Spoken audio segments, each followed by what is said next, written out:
Subscribe to my channel and hit the bell icon so you're notified every time I upload a new video. Hey guys, welcome back to my YouTube channel. I'm Sneha Banerjee and today I'm going to review the book The Bridge of Clay by Mark Zusak, and this is what the book looks like. It's a huge book, as you can already see, and it's a hardcover as paperback is not really available. So alright, now let's get into the detailed review of the book, and I'll not put out any spoilers, so don't worry about that. And yeah, let's get started.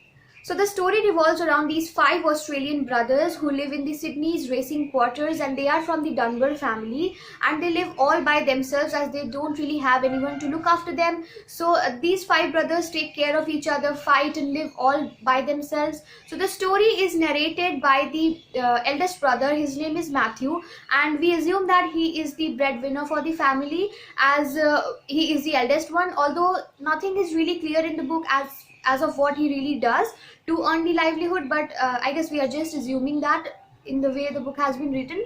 Also, he plays the role of the proxy parent, like he is kind of the guardian of all of the 4 brothers, since he is the eldest one and he is also the mature one. So that's why we assume that he is the proxy parent and the breadwinner for the family. So Michael Dunbar, the father of these brothers who had abandoned and disappeared years back, returns back to these brothers, and he suddenly asks them to help him build a bridge that he wants to.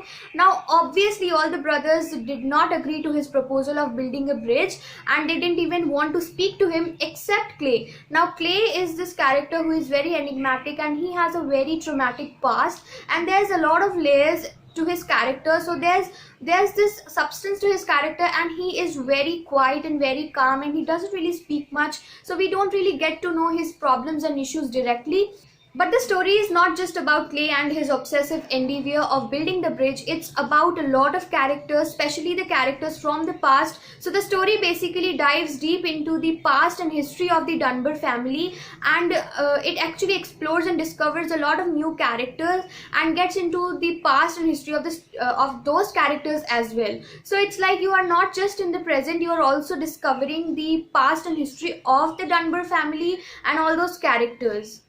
Now this novel is highly confusing, as the way Matthew is narrating the story, it's not in chronological order. So there's a lot of change of location, there's change of time frames, and you just cannot really settle in the time frame as well. So it's like for one moment you are in a particular location in a time frame talking about a character and a situation, and suddenly there is an abrupt change in the next chapter. So you just cannot settle with the story or with the characters or with the location as well. So there's this feeling of unsettlement throughout the novel, which might be good for a lot of people, but for a lot of people it might also be pretty annoying.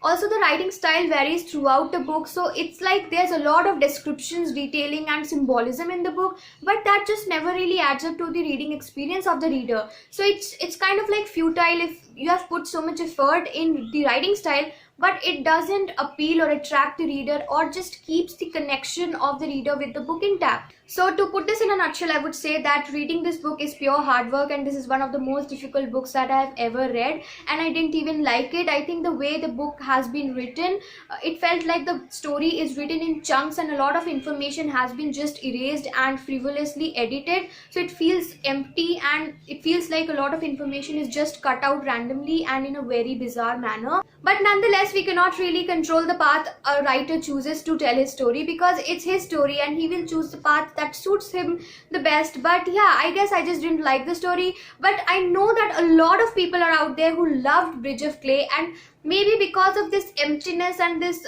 feeling that something is missing, this feeling of enigma, I guess that was something that appealed and attracted a lot of people towards the book.